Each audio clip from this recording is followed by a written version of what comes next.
तो साहब जी से करबद्ध निवेदन है कि अपने अमृतमय वचन से हम सबको लाभान्वित करें। सदगुरुदेव कबीर साहेब की जय। परम पूज्य संत श्री अभय साहेब की जय। संत समाज की जय। भक्त समाज की जय। साहेब बंदगी, साहेब बंदगी, साहेब सकल हंस को बंदगी, साहेब सदगुरुदेव की जय।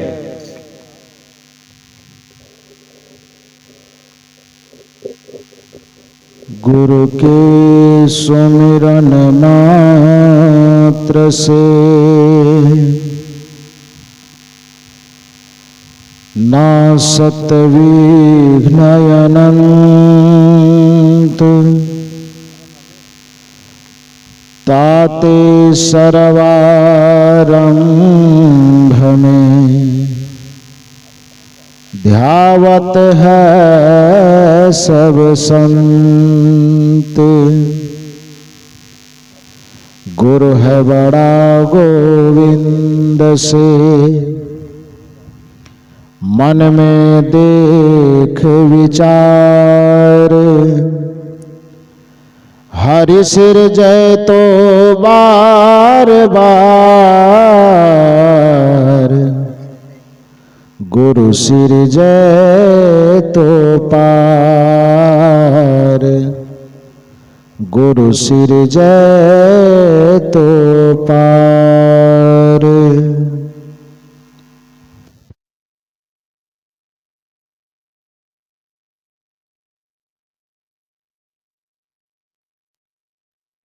हेलो,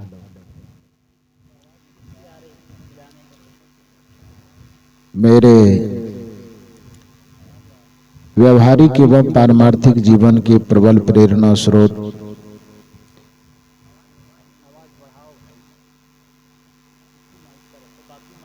परमाराध्य परम पूज्य सदगुरुदेव जी छत्तीसगढ़ के पावन धरा जिला महासमुंद ग्राम मोहंदा में सर्व कबीर पंथ समाज बागबाहरा के तत्वावधान में आयोजित त्रिदिवसीय सत्संग समारोह के तीसरे दिन के प्रथम सत्र में मंच पर विराजमान अपने आदर्श चरित्र से संपूर्ण जगत को प्रेरित करने वाले परम वंदनीय संत समाज, इस परिवर्तक स्थल पर विराजमान अध्यात्म प्रेमी सज्जनों तथा देवियों, स्तुति प्रार्थना के उपरांत कुछ भजन और विचार के माध्यम से अभी आप लोग आप्लावित हो रहे थे।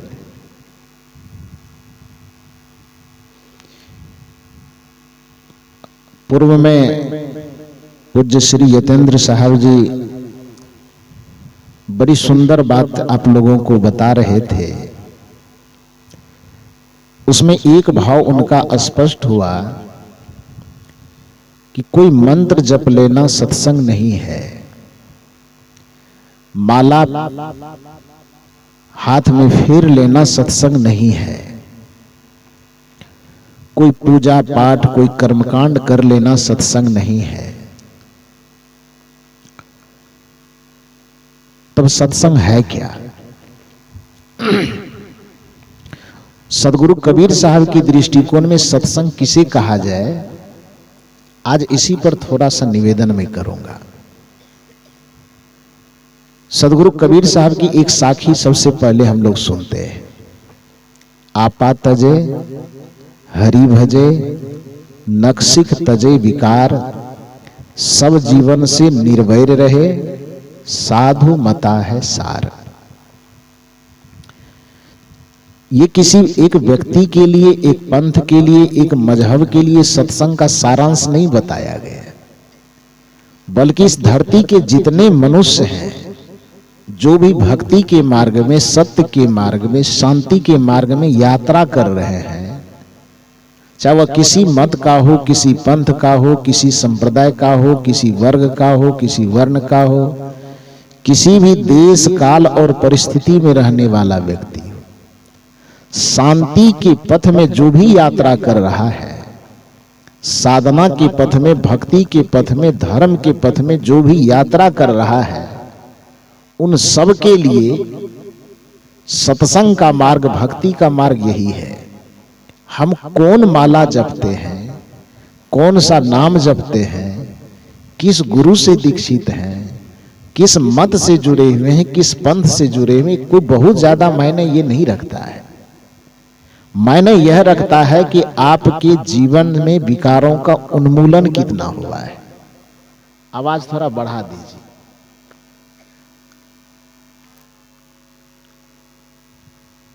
हेलो, बोलिए सद्गुरुदेव की। आपके जीवन में विकारों का परिष्कार कितना हुआ है? क्योंकि एक शब्द में, एक वाक्य में यदि हम सत्संग की परिभाषा दें तो अपने जीवन का परिशोधन करना ही सत्संग है। इस कपड़े में दाग लग गया है तो इसको धोने के अलावा इसको साफ करने का और क्या उपाय हो सकता है? अब कपड़ा गंदा हो गया है, कपड़े के गंदगी को हम साबुन और सर्फ लगा करके साफ न करें, अब बाकी इस कपड़े के सामने बैठ करके हम कोई मंत्र जपें, कपड़ा कैसे साफ होगा? साबुन सर्फ का प्रयोग करके इस कपड़े को रगड़े नहीं, धोए नहीं, साफ करें नहीं, कोई हरि कीर्तन करना शुरू कर दें, कोई कथा करना शुरू कर दें, यज्ञ करना शुरू कर दें, हवन करना शुरू कर दें, इससे कपड़े को साफ होने का क्या संबंध है? कपड़ा साफ करने का सीधा सा फॉर्मूला है कि इस पे साबुन सर्फ लगा करके भाई निचोड़ो मड़ोड़ो, ये साफ हो जाएगा। आपके और हमारे जीवन में अशांति किसी ग्रह के टेढ़ा होने से अशांति नहीं है ना भाई। किसी दिन के कारण, किसी काल के कारण, किसी समय के कारण हमारा जीवन दुखी नहीं है। हमारा और आपका जीवन दुख हुई होने का दो कारण है, एक चित्त का विकार और दूसरा अपने बिगड़े हुए कर्म संस्कार।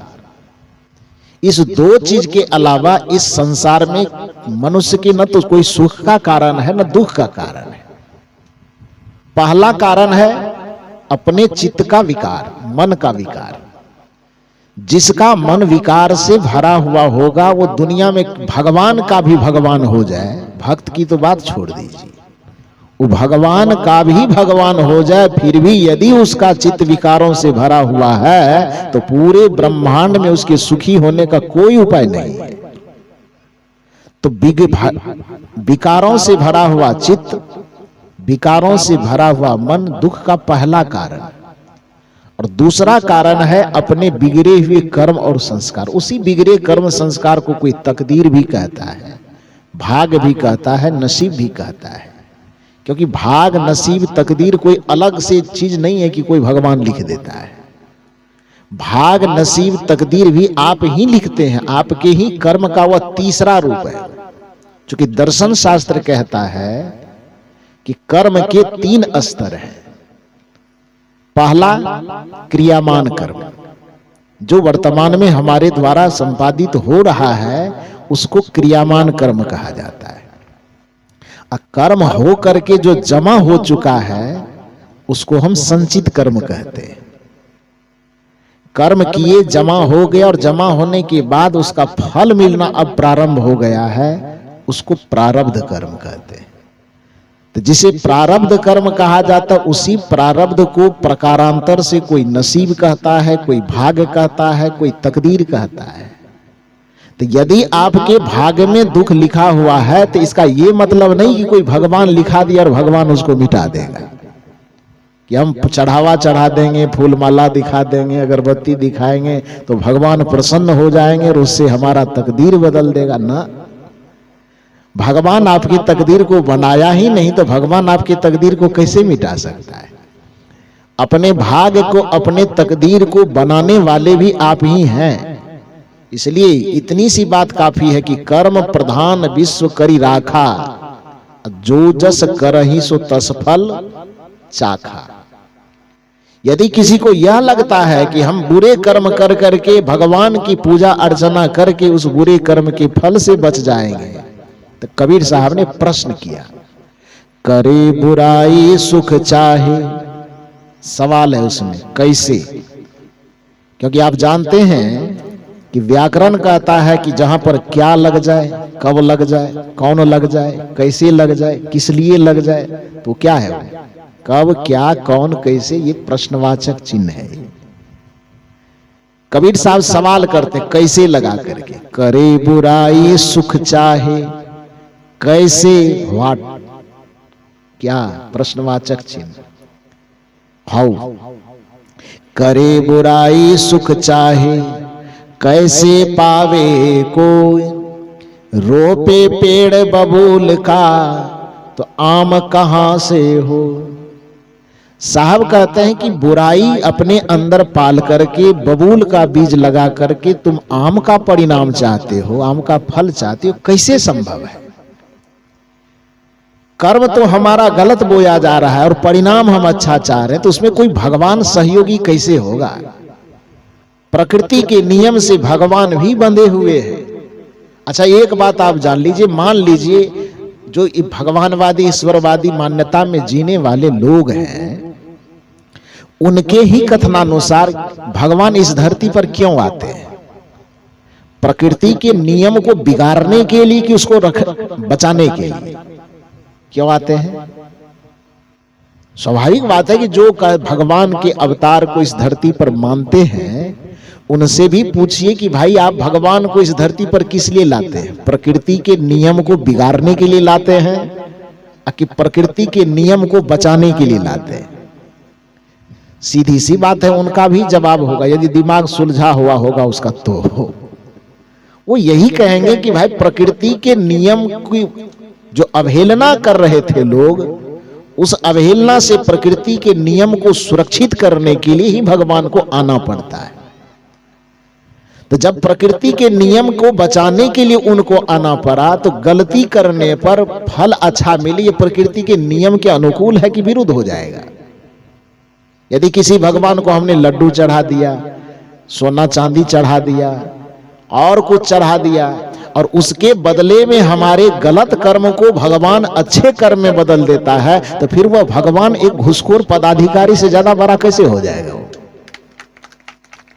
है जो भ्रष्ट पदाधिकारी है, भ्रष्टाचार में लिप्त है, कि आपके कागज दाएं बाएं हो भी तो थोड़ा 50,000 दे देने से, टेबल के नीचे दे देने से सब कागज सही हो जाता है। और यदि यही काम भगवान का रह गया है कि आपके अंदर में विकार है, पाप है, बुराई है, गलत आचरण है, गलत विचार है, गलत व्यवहार है, अब भगवान को 5 केजी लड्डू चढ़ा दिए, ज्यादा बड़ा पाप है तो 5 केजी सोना चढ़ा दिए, और भगवान खुश होकर के हमारे बिगड़े हुए कर्म के परिणाम को ठीक कर दिया, तो एक भ्रष्ट पदाधिकारी में और भगवान में फिर अंतर क्या रह जाएगा? रहेगा? वस्तुतः भगवान ऐसा नहीं करेंगे। भगवान प्रकृति के नियम को ही भगवान कहा जाता है, और उस नियम से व्यक्ति बंधा हुआ है। हालांकि बोने के वक्त में वह समझता नहीं कि कोई देख रहा है, लेकिन फल जब आता है तब छटपटाता है, भगवान भगवती मंदिर मस्जिद सर रगड़ते फिरता है। एक कहानी हम लोग कहा करते हैं कि एक किसान अपने खेत में कुछ बीज बो रहा था, फसल बो रहा था। एक महात्मा रास्ते से गुजर रहे थे, तो देखा बगल में कि खेत है, किसान उसमें बीज छींट रहा है। गर्मी का महीना रहा होगा, किसान बेचारा संजोग से उस रोज घर से कुछ भोजन खा करके नहीं आया था। एक तो पेट की भूख और दूसरा ऊपर से गर्मी पड़ रही थी, तो गर्मी वाले सूर्य का भी ताप, भीतर में भी आग और ऊपर में भी आग। पेट में आग होता है कि नहीं होता है? अग्नि के भी 5 प्रकार बताए जाते हैं। अग्नि के प्रकार आप लोग जानते हैं? आग कितने प्रकार का होता है? 5 या 6 होता है शायद। पेट की अग्नि को जठराग्नि बोला जाता है, समुद्र के अग्नि को बरवाग्नि बोला जाता है, जंगल के अग्नि को दावाग्नि बोला जाता है, बोला जाता है ना। अब बाहर का जो आग है तो उसको अग्नि बोला ही जाता है। शरीर में भी आग है, जो ताप है शरीर का, उसको भी कोई अग्नि बोला जाता है। तो 5-6 प्रकार का शायद बताया जाता है। तो मूल रूप से आप यह समझिए कि एक उस बेचारे को पेट की आग उसको परेशान कर रही थी भूख से, दूसरा ऊपर से सूर्य का ताप पड़ रहा था, तो परेशान था वो।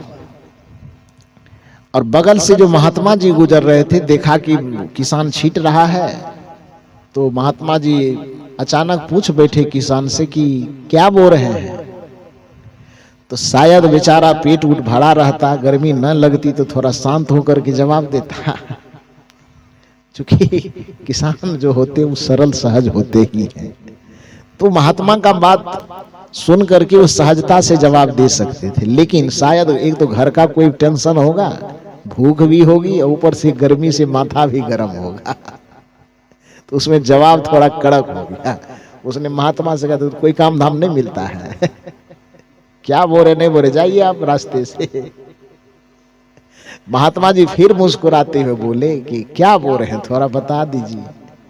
फिर कड़क करके वो किसान जवाब दिए। 2 बार 3 बार 4 बार जब एक ही तरह से जवाब वो दिए तो महात्मा जी से भी नहीं रहा गया। उन्होंने भी कहा भैया जवाब मत दो, जाओ। लेकिन एक बात याद रखो कि 8 दिन के बाद जब उधर से हम लौटेंगे तो तुम्हारे अड़ोस पड़ोस अगल बगल किसी से पूछने की जरूरत नहीं पड़ेगी। यहां तक कि तुम भी खड़े रहोगे तो तुमसे भी हमें पूछना नहीं पड़ेगा कि क्या बोए हो। अभी पूछ रहे हैं, नहीं बता पा रहे हो तो, लेकिन याद रखना कि 8 दिन के बाद जब मैं दोबारा उधर से लौटूंगा तो किसी से पूछने की आवश्यकता नहीं पड़ेगी। तुम्हारे जमीन और प्रकृति का नियम चिल्ला चिल्ला करके यह बता देगा कि 8 दिन पहले तू खेत में क्या बो रहा था। बताएगा कि नहीं? क्योंकि 8 दिन के बाद क्या हो जाएगा, वो बीज निकल करके बाहर आएगा तो पता चलेगा कि क्या बोया गया था। ठीक उसी प्रकार से ये मनुष्य जिस समय अपने कर्म का, विचार का, भाव का बीज बो रहा होता है, उस समय ऐसे लगता है कि हमारा वह बीज कोई देख नहीं रहा है। भलाई का बीज, बुराई का बीज, अच्छाई का बीज, नैतिकता का बीज, अनैतिकता का बीज, पाप का बीज, पुण्य का बीज, कुछ भी बो रहा होता है, उसे लगता है कि बस हम ही तो सर्वे सर्व, हम बो रहे हैं, कौन जानता है। लेकिन इतना बात याद रखो, नियम कहता है भलाई कर भला होगा, बुराई कर बुरा होगा। भलाई कर भला होगा, बुराई कर बुरा होगा।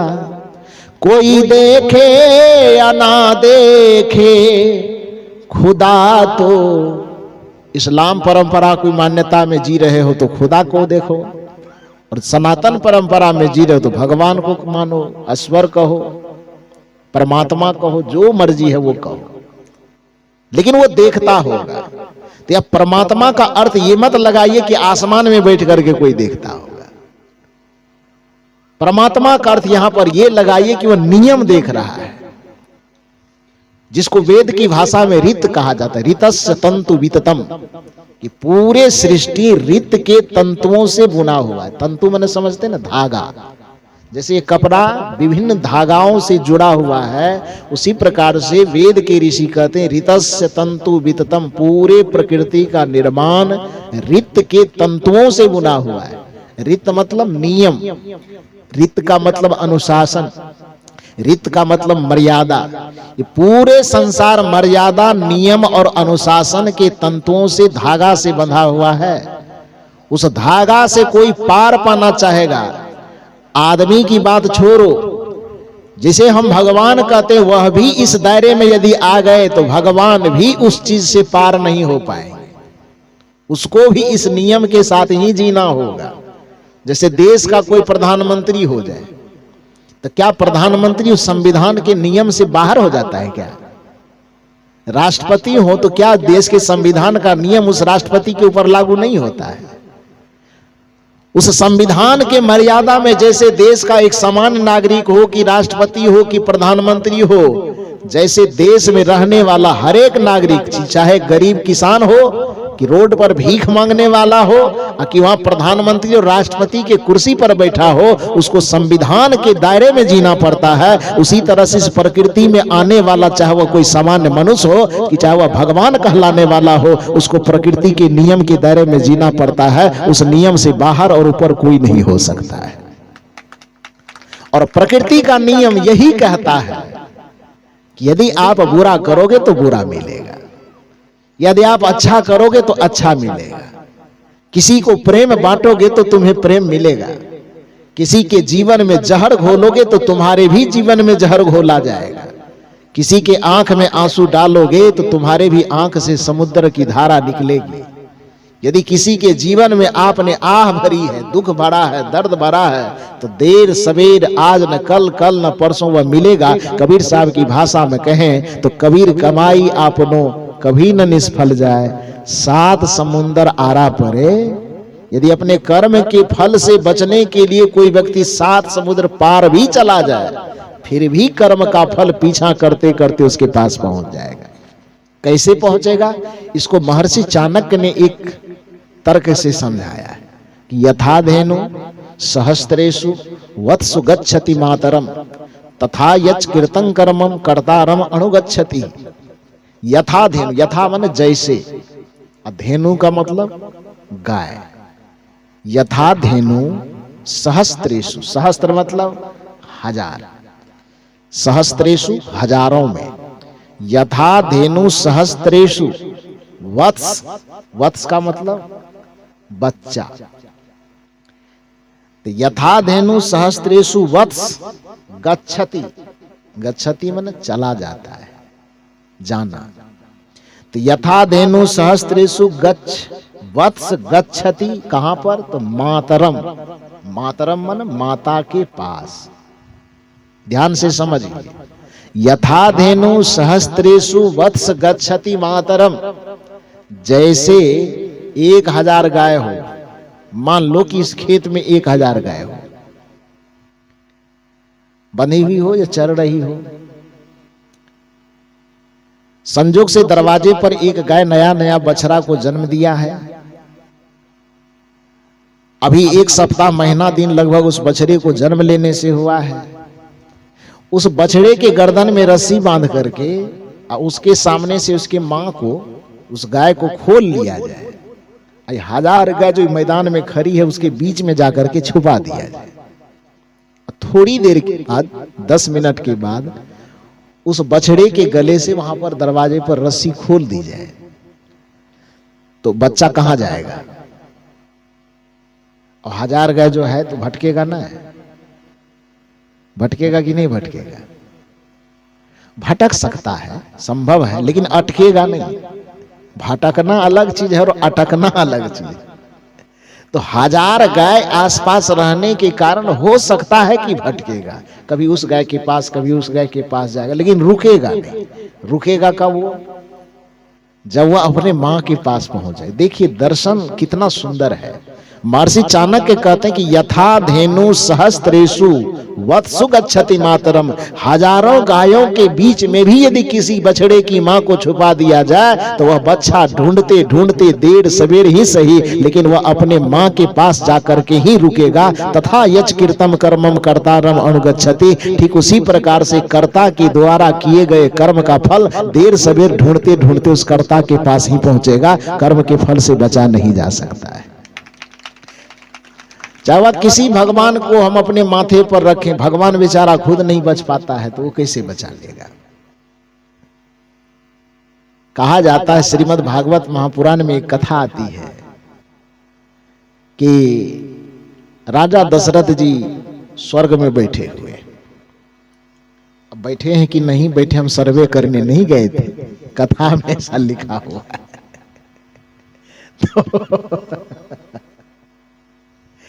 तो स्वर्ग में बैठे हुए थे।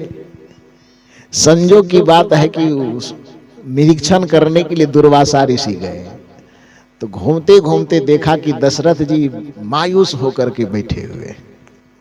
तो दुर्वासा ऋषि देखा कि राम जी के पिता हैं, तो थोड़ा जब वीआईपी आदमी होता है तो लोग जा करके भेंट करते हैं। तो देखा कि भाई दशरथ जी बैठे हैं, वो भी उदास बैठे हैं। तो दुर्वासा ऋषि गए दशरथ जी के पास बैठे, और दुर्वासा ऋषि पूछते हैं दशरथ जी से, इतना चिंतित क्यों है, क्यों परेशान है? दुर्वासा ऋषि ने, ये राजा दशरथ जी ने कहा कि हम परेशान इस वजह से नहीं है कि हम मर करके यहां आ गए हैं, बल्कि हम परेशान एक चीज को लेकर के, कि जहां तक हमें स्मरण है बहुत ज्यादा बुरा हम नहीं किए थे, जिसके कारण से भरी जवानी में हमारी तीनों पत्नी विधवा हो गई। जिस बेटे को हम राजगद्दी देना चाहते तो वो बेटा वनवास चला गया। जिस बेटे के लिए ये वनवास की प्रक्रिया घटी वो भी राजगद्दी नहीं भोग रहा, वो भी अयोध्या से 14-15 किलोमीटर दूर नंदीग्राम में बैठा हुआ है। गए हैं कोई नंदीग्राम की नहीं गए हैं? नहीं गए अभी तक? जहां राम जी का जन्मभूमि है अयोध्या में, जिस जगह मंदिर बना है उससे 14 किलोमीटर दूर नंदीग्राम है, जहां पर भरत जी रह करके वहां से राजकाज चलाते थे। मुझे जाने का मौका मिला है, मैं गया हूं। तो वहां पर बैठे हुए हैं।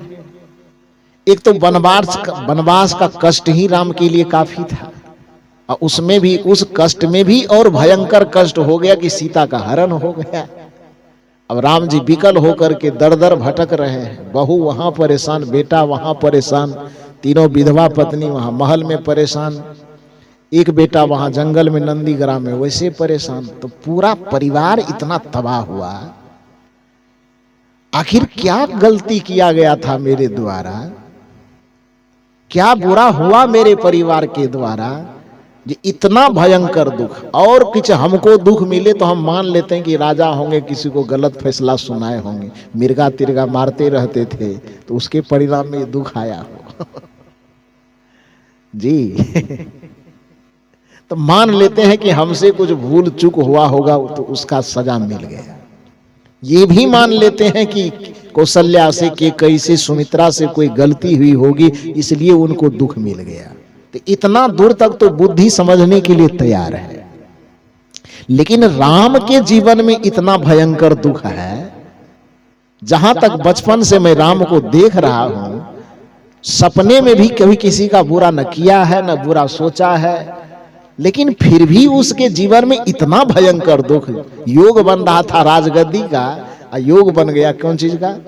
वनवास का। संजोग बन रहा था राज सुख भोगने का, तो यहाँ पर दर दर भटक रहा है, वृक्ष से, लता से, वनस्पति से पूछ रहा है कि मेरी पत्नी को कौन ले गए। तो ये भयंकर पीड़ा जो है, एक तो जंगल की पीड़ा ही भयंकर पीड़ा है, और जंगल में जाकर के भी कम से कम पत्नी भाई के साथ रहते तो थोड़ी संतुष्टि होती, लेकिन वहां पर भी तो और विकल था। तो हमारे जीवन में दुख आया, हमारी पत्नी के जीवन में दुख आया, हमारा परिवार बिखर गया। ये दुख मान लो कि थोड़ी देर के लिए हम समझ सकते हैं कि कुछ जाने अनजाने हमसे बहुत अपराध हुआ होगा, जिसके परिणाम में ये दुख हमें मिला है। लेकिन एक बात मेरी बुद्धि को नहीं पच रही है कि राम जी सपने में भी कभी किसी का बुरा ना सोचे होंगे, फिर भी उनके जीवन में इतना भयंकर दुख क्यों है?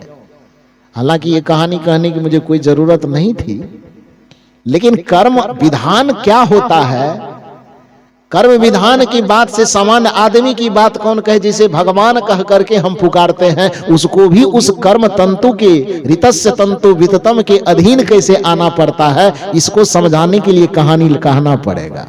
कहूं कि ना कहूं? कहूं? ये बना के नहीं कह रहा हूं, ये सवाल जवाब हो रहा है किससे? दुर्वासा ऋषि और दशरथ जी के बीच में, जीवित में नहीं हो रहा है। मरने के बाद वहां स्वर्ग में बैठे हुए हैं, उस जगह पर मुलाकात होती है और चर्चा होती है आपस में कि इतना दुख क्यों। दुर्वासा ऋषि ने कहा कि राम जी को कितना दिन से जानते हैं आप? आपके घर में जन्म लिया तब जानते हैं, लेकिन व्यक्ति को एक ही जन्म का कर्म उसको सजा नहीं देता है। फिलॉसफी कहता है कि सजा मिलने के लिए, जैसे आप जान लीजिए कि कभी घड़ा बनाने वाले को आपने देखा है, चाक चलाते हुए, देखे जरूर होंगे। फिलॉसफी कहती, दर्शन शास्त्रीय कहता है कि कर्म का फल हमारा पीछा कैसे करता है, जैसे कोई एक कुम्हार चाक को कोई भी सामान बनाने के लिए चाक को चलाता है, तो उस चाक में, चाक ही ना बोलते हैं आप लोग, तो उस चाक में एक लाठी डालता है वो लकड़ी का घुमाने के लिए, और लकड़ी देकर के घुमाता घुमाता घुमाता खूब जोर से जब 10 मिनट घुमाते घुमाते पूरी स्पीड पकड़ लेता है, तो तब उस लाठी को निकाल करके वो बगल में रख देता है। तो जब तक लाठी से घुमाया तब तक तो चाक घूम ही रहा है, लेकिन लाठी को निकाल करके बगल में रख देने पर क्या चाक बंद हो जाता है? चाक का घूमना बंद हो जाता है?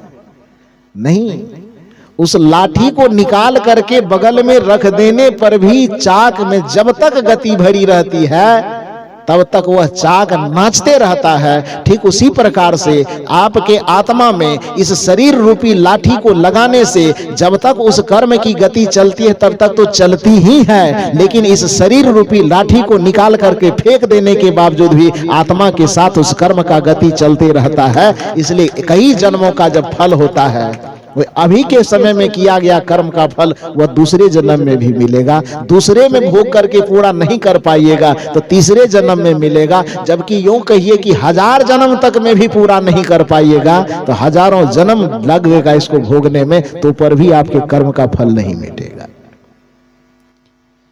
यही बात दुर्वासा ऋषि समझा रहे कि आप राम जी को कितना दिन से जानते हैं? तो दशरथ जी ने कहा राम जी को तो क्या बस वही 15, 16, 20 बरस 25 बरस से जानता हूं, जब से वो हमारे घर में आए तब से। दुर्वासा ऋषि ने कहा नहीं, कर्म का फल केवल 16, 15, 20 बरस के दायरे में नहीं आता है। कर्म का फल जन्म जन्मांतर से पीछा करता है, और उस जन्म जन्मांतर की घटना को देखेंगे तो आपके पुत्र जिस समय विष्णु के रूप में थे, उस समय आपके उस पुत्र से अर्थात विष्णु जी से एक भयंकर गलती हुई थी। कहा क्या गलती हुई? दुर्वासा ऋषि कहते हैं कि गलती यह हुई कि देवासुर संग्राम हो रहा था। आपको और हमको फैसला करने दिया जाए देव और असुर संग्राम का, तो हम सीधे देवता के पक्ष में वोट करेंगे ना। कम से कम भारतीय संस्कृति में जीने वाला आदमी आंख कान मूंदेगा, कहे राक्षस के पक्ष में हम वोट नहीं करेंगे। किसके पक्ष में करेंगे? देवता के। अनजान है हम, गलत इतिहास बताया गया इसीलिए। वस्तुतः देव और दानव कोई दो संस्कृति में जीने वाले लोग नहीं थे। ये गलत जानकारी हमें पंडितों के द्वारा दी गई, जिनके हाथ में ग्रंथ लिखने की जिम्मेदारी थी। हमको लगता है कि शायद वो असुर रोग उसको लिखने वाले जो उपन्यास ये पुराण उरान लिख रहे थे उसको उन्होंने शायद घूस वूस न दिया होगा, मेरे समझ में यही आ रहा है। इसीलिए उसको इतना नीचा गिराया है, इतना मैंने उसके रूप को बिगाड़िया। दांत बड़ा बड़ा तो बाल झपड़ा हुआ तो आंख बड़ा बड़ा, भयंकर शरीर, एकदम काला कलुटा चेहरा जिसे देख करके आदमी को कपकपी आ जाए। राक्षस का छवि ऐसा बनाया। देवता बना दूध का धोया हुआ, ऐसा नहीं है। वो जबरदस्ती पंडित जी लोग, पता नहीं देवता लोग थोड़ा घूस घास ज्यादा दिया होगा, दानव लोग घूस नहीं दिया होगा, इसलिए उसके स्वरूप को बिगाड़ दिया। वस्तुतः देव और दानव दो संस्कृति भारत और पाकिस्तान, चीन जापान का रहने वाला नहीं था, बल्कि देव और दानव, सुर और असुर एक ही पिता के दो पुत्र थे। पिता का क्या नाम है? महर्षि कश्यप। और महर्षि कश्यप की दो पत्नी है, दीति और अदिति। दीति और अदिति वैसे सगी बहन है। सगी बहन समझते हैं ना? हाँ, माने एक ही मां से दोनों का जन्म हुआ, दोनों सगी बहन है। एक का नाम है दीति, एक का नाम है अदिति। और दोनों बहन की शादी हो जाती है एक व्यक्ति से, महर्षि कश्यप नामक व्यक्ति से दोनों बहन की शादी हो जाती। पुराने जमाने में, यदि इतिहास की जानकारी आपको थोड़ी बहुत हो तो आपको पता होगा कि पुराने जमाने में मातृसत्तात्मक वंश चलता था। जैसे आज पितृसत्तात्मक वंश चलता है कि एक बच्चे का नाम पिता के नाम से जाना जाता है, पिता के आधार पर पुत्र का नाम तय होता है, पिता के आधार पर पुत्र का वंश चलता है। लेकिन एक जमाना ऐसा था, पता नहीं पुरुष लोग सत्ता कब पलट दिया ये समझ में नहीं आता है। हाँ जी, आप लोगों से कुर्सी छीन लिया है ये लोग। ओरिजिनल बात यह थी कि ये कुर्सी पहले आप लोगों की थी। मातृ सत्तात्मक वंश चलता था, उसमें पिता के नाम से पुत्र की और वंश की पहचान नहीं होती थी, वंश की पहचान होती थी मां से। हालांकि अब सरकार थोड़ा बहुत समानता लाया है कि हर एक कागज में, हर एक सर्टिफिकेट में पिता के साथ साथ मां का भी नाम जोड़ रहा है। ये अच्छी बात है, ये बराबर 50-50% सत्ता में ला रहा है। वैसे आरक्षण भी सरकार लोग 50% दे रहा है, यहाँ है कि नहीं? कितना है, कितना परसेंट है यहाँ आरक्षण? 50 महिला को नहीं, 50 से ज्यादा नहीं होगा। महिला को खास करके जी 37% है, 33। बिहार में 50 है, 50% आरक्षण है वहां पर बिहार में। तो खैर जो भी हो, 33 तक भी लाया तो खींच तीर करके बाद में 50 तक ले जाइएगा। लेकिन अभी जो है मूल रूप से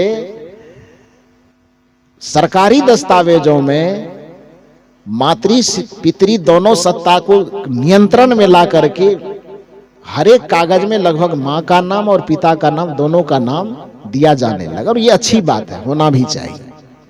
लेकिन एक समय ऐसा था कि मातृ सत्तात्मक वंश चलती थी कि उसमें पिता कौन है, क्या है, उससे कोई लेना देना नहीं है, मां के नाम पर वंश चलता था। तो यहाँ कश्यप की 2 पत्नी दीति और अदिति, तो मां 2 हो गई। अब वंश जो चलेगा तो पिता के नाम पे तो चलेगा नहीं, वंश चलेगा मां के नाम पर। तो अदिति से जो पुत्र उत्पन्न हुए, जो वंश चला, तो अदिति से जो वंश चला उसको कहा गया आदित्य वंश। नाम है अदिति तो वंश चलेगा तो आदित्य वंश। आदित्य माने देवता। अब दीति से जो वंश चला तो दीति से दैत्य वंश, दीति दैत्य। दीति से जो वंश चला वो दैत्य वंश कहलाया, अदिति से जो वंश चला वो आदित्य वंश अर्थात देववंश कहलाया। तो अब इस जगह पर आप बताओ कि देव और दानव कोई आपस में दुश्मन हुआ कि वो भाई हुआ? बोलिए थोड़ा बढ़िया से। तो पंडित जी लोग ये चीज नहीं जानता है, जानता है लेकिन आपको बताता नहीं है, क्योंकि बता देगा वो तो फिर उसका रोजगार जो थोड़ा बहुत चलता है राक्षसों से डराना और देवताओं के नाम पे थोड़ा बहुत पेटी भरना, वो कम हो जाए। कबीर साहब इस चीज को जानते थे, इसीलिए ना इतना वो कहते थे कि क्या देवी देवता के नाम पे आदमी को बड़गला रहे हो भाई, क्यों राक्षसों से डरा रहे हो कि ये करोगे तो राहु ये कर देगा, केतु ये कर देगा, फलना कर देगा। सब राक्षस के भयंकर भयंकर रूप बना बना करके आदमी को डराता है, और देवताओं के नाम पे लालच देता है, और डर और लालच दोनों का दिखा करके जिस भी तरह से होता है उसका आर्थिक, चारित्रिक, मानसिक, वैचारिक हर एक तरह से शोषण करता है। खैर मूल बात हम ये कहना चाहते थे कि देव और असुर, हम और आप अभी जान रहे हैं कि वो 2 संस्कृति, 2 विचारधारा में जीने वाले लोग थे। देवता मने बढ़िया और दानव मने खराब। लेकिन असल बात यह है कि वो 2 विचारधारा, 2 संस्कृति की लड़ाई नहीं थी। देव और दानव की लड़ाई किस लिए होती थी? अब एक पिता ने जितनी संपत्ति कमाई है, जो नाम कमाया है, जो पद कमाया है, जो पब्लिक कमाया है, तो स्वाभाविक बात है कि जब 2 माँ के बच्चे निकले, 2 बिरादरी निकली, तो स्वाभाविक है कि बराबर बराबर हिस्सा लेगा ना।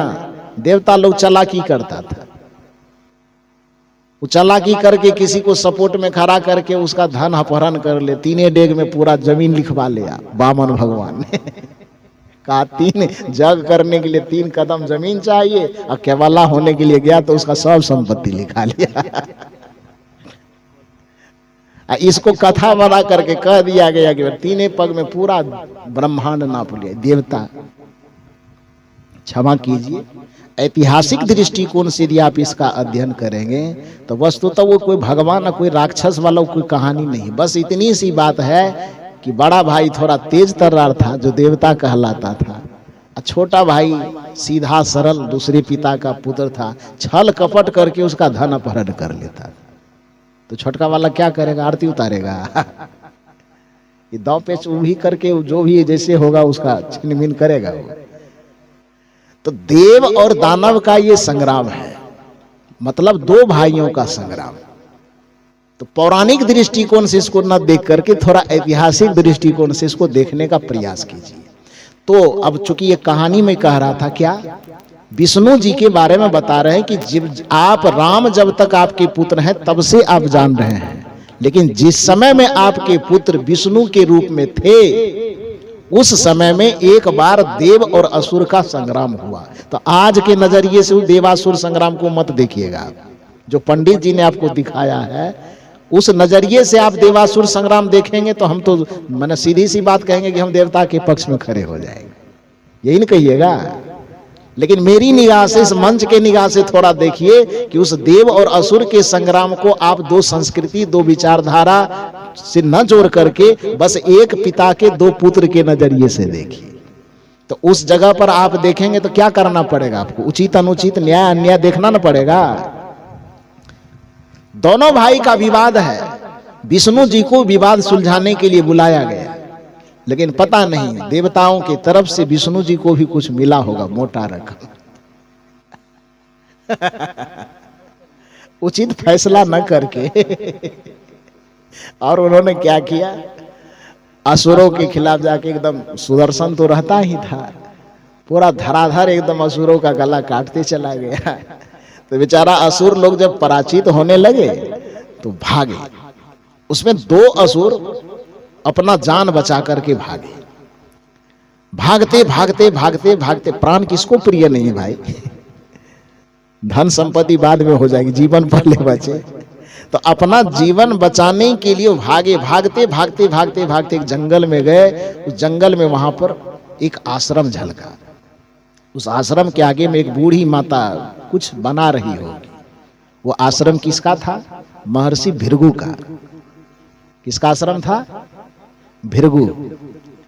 और महर्षि भृगु कहीं गए होंगे स्नान वगैरह करने के लिए। अगल बगल कुटिया में बैठी हुई थी महर्षि भृगु की पत्नी, कुछ काम कर रही थी। तो वो जो दोनों भाई राक्षस थे, असुर, भागते भागते अपने प्राण बचाने के लिए बस उसी कुटिया के पास चले जाते। अब महर्षि भृगु की पत्नी से हाथ जोड़ करके कहते, माते मेरा प्राण संकट में, मेरे प्राण की रक्षा कीजिए। क्योंकि आज मैंने कहा कि आप और हम जानते हैं कि देव और असुर अलग अलग चीज है, लेकिन भृगु की पत्नी तो जानती होगी ना कि दो भाई का लड़ाई है। तो वहां भाई के लड़ाई है तो उसको तो वहां पापी और पुण्यात्मा तो झलकेगा नहीं। वहां तो ये दिखेगा कि एक भाई के लड़ाई में कमजोर पड़ गया, दूसरा भाई इसको मारने के लिए आ रहा है। तो वहां पर महर्षि भृगु की पत्नी कहती, अच्छा फैसला बाद में करेंगे, आश्रम है ये, आश्रम में आ गए हो तो आश्रम में आने वाला जो हर एक व्यक्ति होता है वह अतिथि के तुल्य होता है। और हमारी सनातन संस्कृति कहती कि अतिथि देवो भव, अतिथि देवता होता है। दूसरी बात कि आप यहां पर आए हो और हमारी इस ऋषि की परंपरा कहती है आत्मरक्षितो धर्म, आत्मा की रक्षा करना, किसी प्राणी के प्राण की रक्षा करना, इससे बड़ा धर्म, इससे बड़ा भक्ति कुछ नहीं होती। इस दृष्टिकोण से एक तो बिना बताए आप हमारे यहां आए हो तो भी हमारे भगवान हो आप। दूसरी बात कि आप यहां आकर के अपने प्राणों की रक्षा करने के लिए हमसे गुहार लगा रहे हो, निवेदन कर रहे हो, और इस परिस्थिति में यदि हम तुम्हारे प्राण की रक्षा न कर सके तो हमसे ज्यादा पापी, हमसे ज्यादा अधर्मी कोई नहीं होगा। इसलिए तुम जाओ, जब तक मैं जिंदा हूं मेरे कुटिया में छिप जा, जब तक मैं जिंदा हूं भगवान की बात कहे, भगवान का नाना भी आ जाएगा तो तुम्हारा कुछ नहीं बिगाड़ सकेगा। कुटिया में छिप गया। व्याकुल तो था ही डर से, गया कुटिया के अंदर छिप गया। अब बदहवास स्थिति में उधर से विष्णु जी खदेड़ते आ रहे हैं। खदेड़ते खदेड़ते वो भी गेट पर आए। महर्षि भृगु की पत्नी कुछ काम कर रही थी मगन होकर के, तो विष्णु, वो तो बेचारी तो सब चीज जान ही रही है, पहले तो वो बता ही दिया है, फिर भी विष्णु जी सामने में आए तो अनजान भाव से देख रहे हैं, कौन है आप? तो विष्णु जी ने कहा हम विष्णु हैं। का इधर किस लिए आए हैं?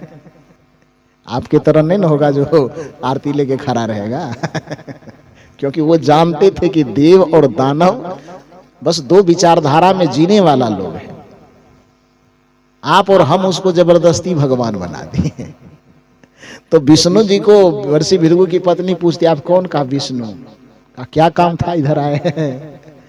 विष्णु ने कहा कि बस दो असुर इधर इस रास्ते से भागे हैं, वो आपकी कुटिया में आया है क्या? झूठ नहीं बोलिए, ऋषि की पत्नी है, संत की पत्नी है। सांच बराबर तप नहीं, झूठ बराबर पाप, जाके हृदय सांच है ताके हृदय आप। यह वो ऋषि पत्नी होने के नाते जानती थी, झूठ नहीं बोली। कहाँ आए हैं? कहाँ है वो दोनों? विष्णु जी ने कहा मेरी कुटिया में विश्राम कर रहे हैं। तो उसके बाद विष्णु जी कहते हैं कि निकालो उसको। महर्षि भृगु की पत्नी ने कहा आप कौन? कहा मेरा नाम विष्णु है। कहा यदि आपका नाम विष्णु है तो आपकी दादागिरी विष्णु लोक में चलेगी, ये भृगु की कुटिया है, यहां तो आपकी दादागिरी नहीं चलेगी। जिस व्यक्ति को आप दुश्मन समझ करके खदेड़ते आए हैं तो आपका वो दुश्मन होगा, लेकिन मेरे कुटी में वो अतिथि बन करके आया है और मेरी कुटिया में आकर के एक ऋषि पत्नी जान करके मेरे सामने प्राणों की भिक्षा वो मांगी है, और मैंने उसे वरदान दे दिया है कि जब तक मैं जिंदा रहूंगी तुम्हारा कोई बाल बांका नहीं करेगा, जा करके छिप के रह। तो आपका संकल्प है कि उसे मारना है, और मेरा संकल्प है कि ये कुटिया ऋषि की कुटिया है, इसमें जो भी व्यक्ति आ गया उसके प्राणों की रक्षा करना ये संत का दायित्व होता है। मेरे रहते उसका बाल बांका आप नहीं कर सकते। यही बात तो कबीर साहब कहते हैं कि गुरु को सिर पर राखिए, चलिए आज्ञा माही, कहीं कबीरता दास को तीन लोक डर नाही। जिसके माथे पर संत का हाथ हो जाए, जिसके माथे पर गुरु का हाथ हो जाए, तो भगवान भी उसके विपरीत खड़े हो जाए तो भगवान को भी नतमस्तक होना पड़ेगा। गुरु के भक्तों का वह बाल बांका नहीं कर सकता। तो उस महर्षि भृगु की पत्नी ने कहा कि मेरे संरक्षण में है, वो आपका दुश्मन है, तो इस यहाँ से कुटिया से निकलेगा तो बाद में दुश्मनी फरियाइएगा। जब तक वो मेरी कुटिया में है तब तक उसका आप कुछ बिगाड़ नहीं सकते। क्रोध से जलजला रहे थे विष्णु जी। उन्होंने कहा कि आप निकालते हैं कि नहीं निकालते? महर्षि भृगु की पत्नी ने कहा कि एक बार पूछेंगे तो भी वही जवाब होगा, और 100 बार पूछेंगे तो भी वही जवाब होगा। जब तक मेरा प्राण है आप उसका कुछ नहीं बिगाड़ सकते। विष्णु जी भी अपने जिद पर, उन्होंने कहा निकालते हैं कि नहीं? भृगु की पत्नी ने कहा कि वही तो कहे, जब तक मेरा प्राण है उसका कुछ नहीं बिगड़ेगा। क्रोध में इतने उतावले थे विष्णु जी कि उचित अनुचित कुछ विवेक विचार नहीं, क्योंकि नियम यही कहता है कि क्रोधाद भवति सम्मोह, सम्मोहात स्मृति विभ्रमः, स्मृति भ्रंशाद बुद्धि नाशो, बुद्धि नाशात प्रणश्यति। गीता में श्री कृष्ण ने कहा है कि जब आदमी के पास क्रोध का उबाल आता है तो उसके उचित और अनुचित विचार करने की शक्ति, निर्णय करने की शक्ति खत्म हो जाती है, और जिसके बुद्धि में उचित और अनुचित का विचार ही खत्म हो गया उसका प्रणश्यति, उसका अंततः नाश होना सुनिश्चित है। यही विष्णु जी के साथ हुआ। क्रोध इतना उबल रहा था कि उस उबाल में, क्रोध के उबाल में वह यह समझ ही नहीं पाया कि ऋषि की पत्नी क्या कह रही है। उसके उचित अनुचित पर विचार किए बगैर सुदर्शन निकाला और जोर से इतनी तेज धार से मारा कि भृगु की पत्नी का गला ही काट दिया। और भृगु की पत्नी का गला कटा तो जोर से चित्कार मचाई, शरीर धर उधर गिर गया, सर लुढ़क करके उधर गिर गया। खून की धारा इतनी बही कि पूरा कुटिया एकदम खून से भर गया। पत्नी की चित्कार को सुनकर के भृगु जी जो उधर बैठे हुए थे, कहीं या तो स्नान करते होंगे या जो कुछ भी काम करते होंगे, उसके कान तक जैसे आवाज गई, भृगु ऋषि उधर से दौड़े दौड़े आए।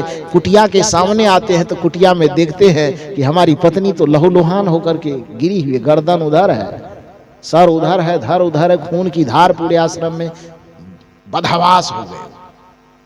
बदहवास होकर के पत्नी का कटा हुआ गला अपने गोद में उठाता है और रोते रोते पूछता है कौन पापी है, कौन अधर्मी है? आखिर मेरी पत्नी आज तक किसी चींटी तक को नहीं मारी, कोई गुनाह नहीं किया, बिना गलती का आखिर किसने इसका गला काट दिया? कौन वो अधर्मी है? थोड़ा सामने में आए। ये पुकार पुकार करके जब बहुत बार बार कह रहे थे तो विष्णु जी बगल में सर झुकाए खड़े थे।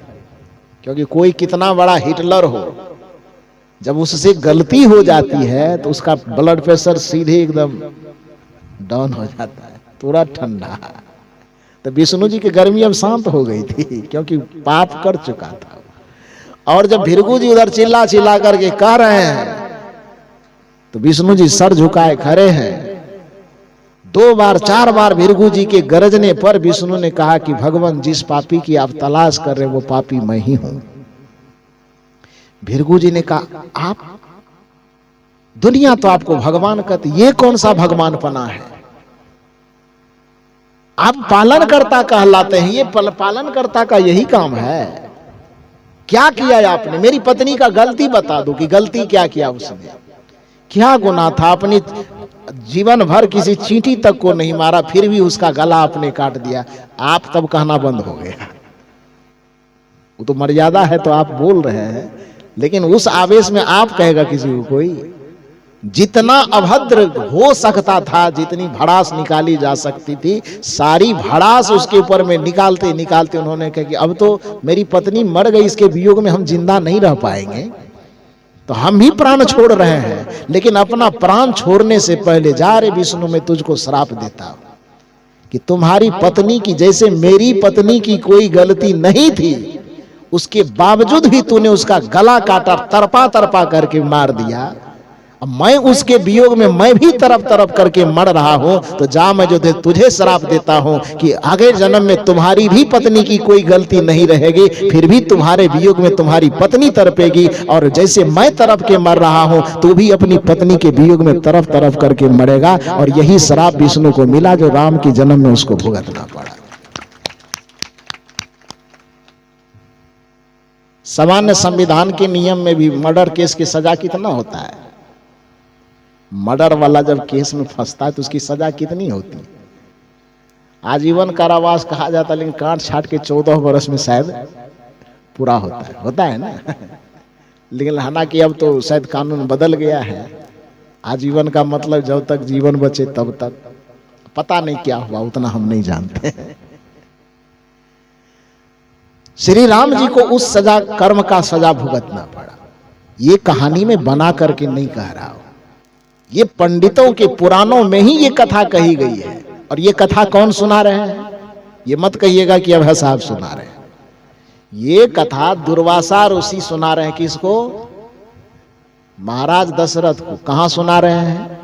स्वर्ग में बैठ करके राजा दशरथ को कह रहे हैं कि जिस समय विष्णु थे, विष्णु के रहते हुए उन्होंने ऐसी घटना को अंजाम दिया था जिसके परिणाम में राम का जन्म लेकर के उस कर्म का फल उसको भुगतना पड़ रहा है। इसलिए हे महाराज दशरथ, आप ज्यादा चिंता मत कीजिए। इस संसार में किसी के भी जीवन में सुख अथवा दुख होता है तो वह दूसरे का दिया हुआ सुख और दुख नहीं होता है। आपके बेटे के जीवन में केकई ने कोई दुख नहीं भरा, बल्कि केकई तो एक माध्यम मात्र बनी, बल्कि आपके बेटे राम ने अपने ही किए हुए पूर्व के गलत कर्मों के परिणाम में ये सजा पाई है, जिसको उसको जंगल जंगल भटकना पड़ रहा है।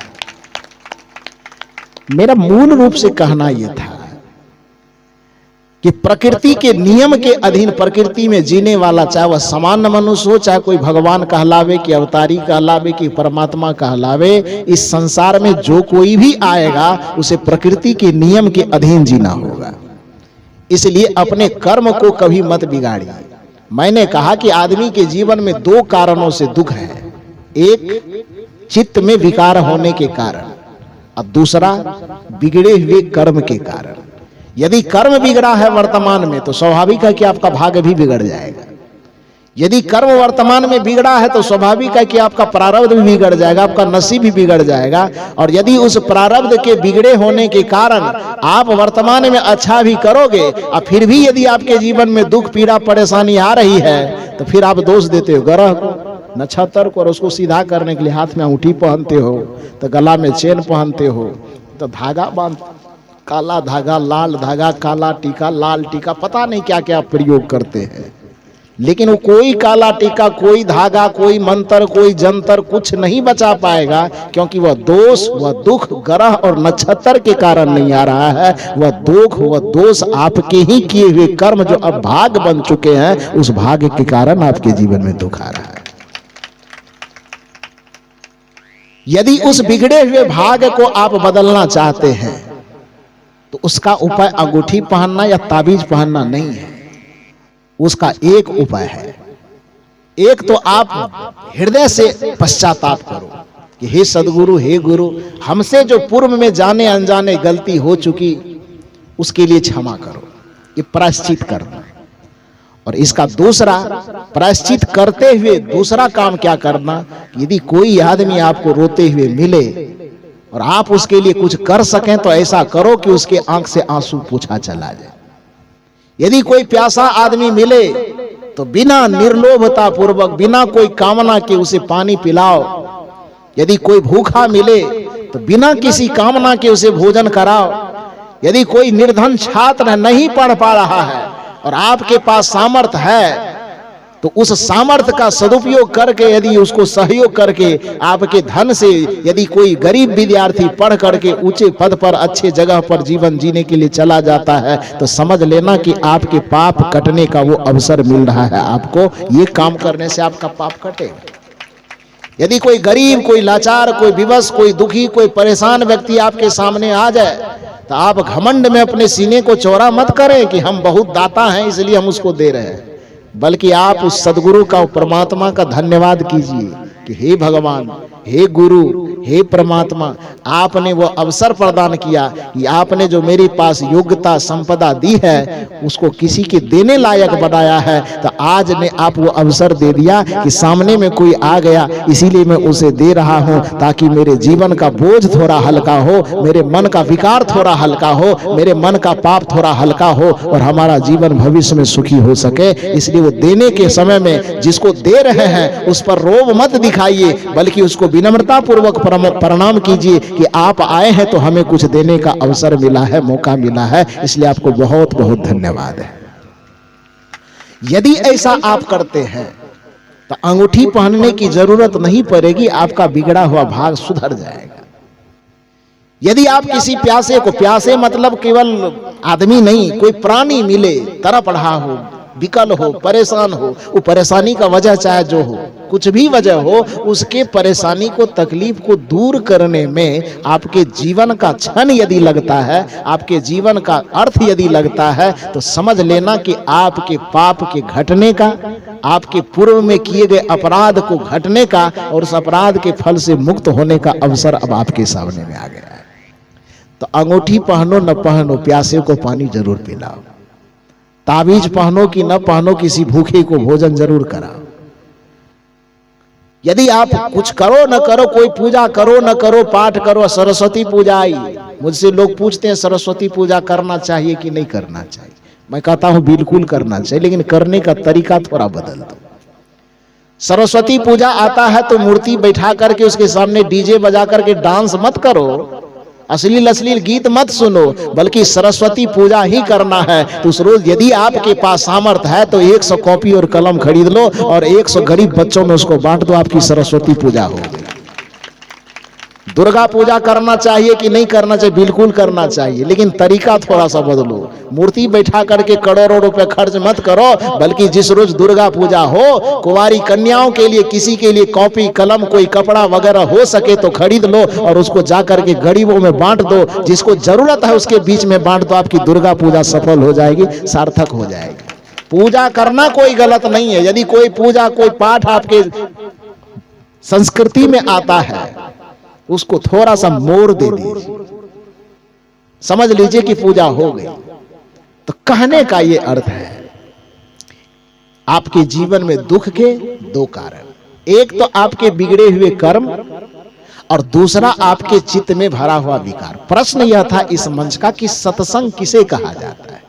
सदगुरु कबीर साहब के दृष्टिकोण में सत्संग क्या है? तो सदगुरु कबीर साहब के दृष्टिकोण में सत्संग है अपने आप का परिष्कार करना। अपने आप का परिष्कार करने का मतलब जो 2 कारण बताया मैंने, बिगड़े हुए कर्म और चित्त का भरा हुआ विकार, बस इन 2 चीजों को सुधारना ही सत्संग है।